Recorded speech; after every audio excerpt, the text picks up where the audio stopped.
Sunday and the final day of World Ducati Week, day 3. I think it's quite sad that it's over because we'll have to wait 2 more years for the next event. It's only held every 2 years, but let's go inside and make the most of it and enjoy to the max.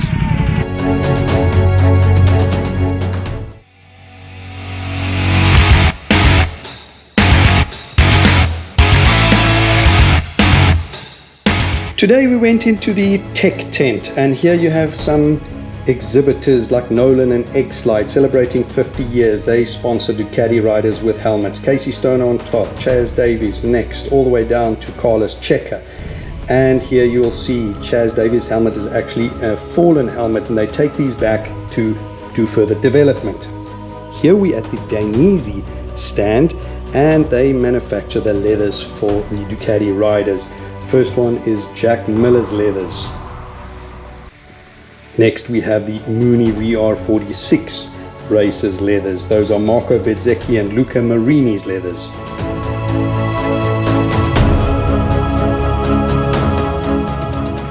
And here they're showing off how the airbags work and look inside the leathers.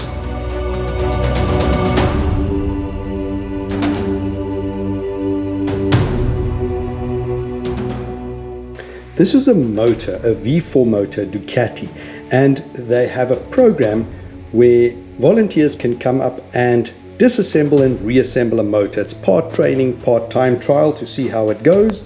And here you can see some volunteers signing up for it, and you have experts, staff at hand showing you how to disassemble it. There's all the bits and pieces and hopefully no spares when you're reassembling it. And here you can see in the white shirt is obviously the staff, the trained technicians, and they're showing the guys exactly what to watch out for, and super interesting to watch this.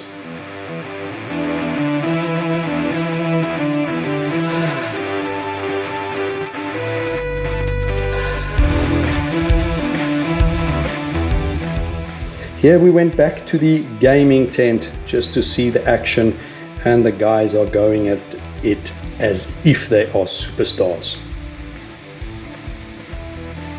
It is extremely funny to watch how serious the guys get and their position on the bikes.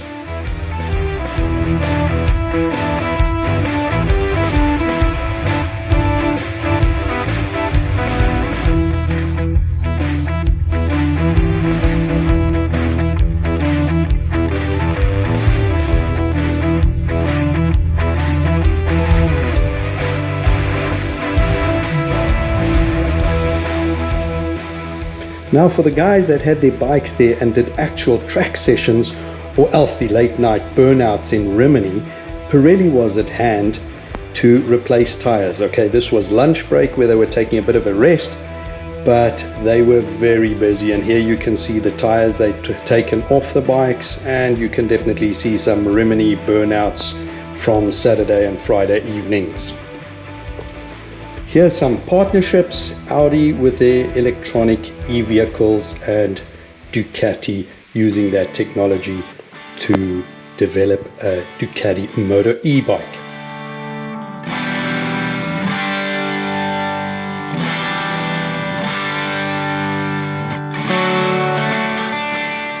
Another partnership is the Lamborghini, part of the same VW Audi family.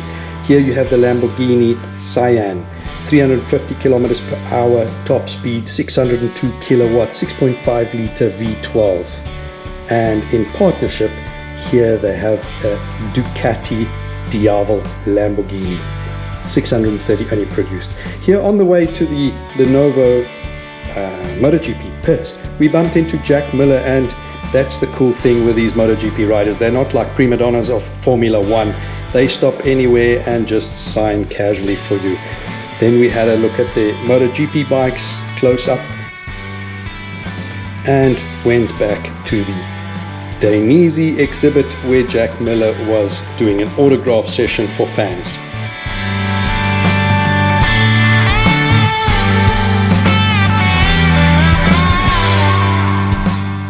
Not to be left out, I got in line and got for my collection a signed poster as well.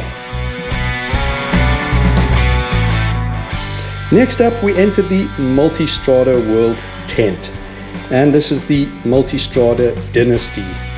And you'll see from generation 1 to generation 4. On the far left is the first generation, and that was Ducati's first move away from a pure sport orientation motorbike.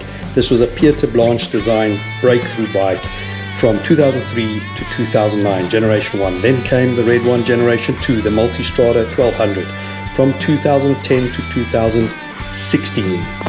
And the white one, silver one behind that is a generation 3 Multi 1260 DVT for double variable valve timing, 2017 to 2020. Similar look to Gen 2, but technically completely different bike. The last one, Gen 4, is the Multi V4 from 2020 to current. Completely new bike, 19-inch front wheel, and maximum attention was paid to comfort. Here you see Multistrada V4. Now back in the car park here, walk through, you see special parking for two Desmo Sedeci RRs, the MotoGP road going bike. Here is the Desmo Sedeci RR based on the GP6 1000cc.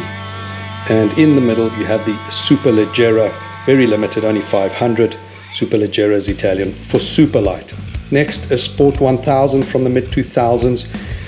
In South Africa, we actually nicknamed this bike the Buffalo. And the reason we gave it that nickname is because those rear view mirrors, handlebar ends, these are standard. And it's like the buffalo horns. So that's our nickname for it. Here in the tricolore color, we have a 750 F1 from the mid-80s. These next two bikes are extremely special and rare. Virus. Now Virus is a breakaway also from the Moto. It's the center hub steering, no front forks. Look how radical this is. The speedo's down on the side with a digital speedo, analog rev counter. Look, carbon fiber weave, entire body. And the front suspension you can see on the side there with a coil, Öhlins front and rear. No front forks, telelevers to turn that front wheel. Really special bike. And at the back, another one. Slightly different, the telelevers are highlighted in red, real pretty. And have a look at the special carbon weave on this bike. From the other side you can see the one with the telelevers there, no front forks, and here that nice carbon weave again, Virus. This is a 1299 Panigale Final Edition Twin. This is the swan song of the twins as they raced in World Superbikes. Now have a look at these high acropovic pipes as per the World Superbike races. For the Lenovo Race of Champions, here Audi used their e-tron flagship as the medical car. And yesterday on the Saturday they had that Race of Champions and Pecco Bagnaia won, and here you see signed. All these bikes got signed by the riders after the event. Here is Jack Miller's bike, also signed on the petrol tank, and these bikes will be sold off. Here is Luca Marini's bike. He actually finished second in the race, and Marco Bezzecchi finished third in the race. All of these bikes are Panigale V4S's, same equipment for everyone, so fair and square, these champions race each other, signed as well. Here we have the Aruba IT of Alvaro Bautista, also signed. All these bikes, all the championship runners from AMA, Superbikes, World Superbikes, raced up against each other. Here we have the lap of honor, the two dedication bikes. The one on the right, the number 1, that is for the 4-times world champion Carl Fogarty. It's a 916 25-year anniversary based on the V4. On the left is the Troy Bayliss Panigale V2, celebrating his 3 world titles.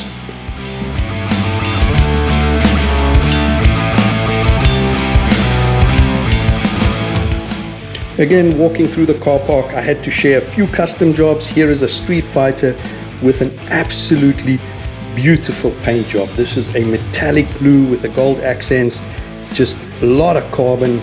It just looked fantastic. This is a custom that I enjoyed. Here is a Fila Ducati Panigale of 2003 Multistrada, period appropriate sponsorship as they raced in 2003 and 2004 World Superbikes with a Fila Ducati sponsorship.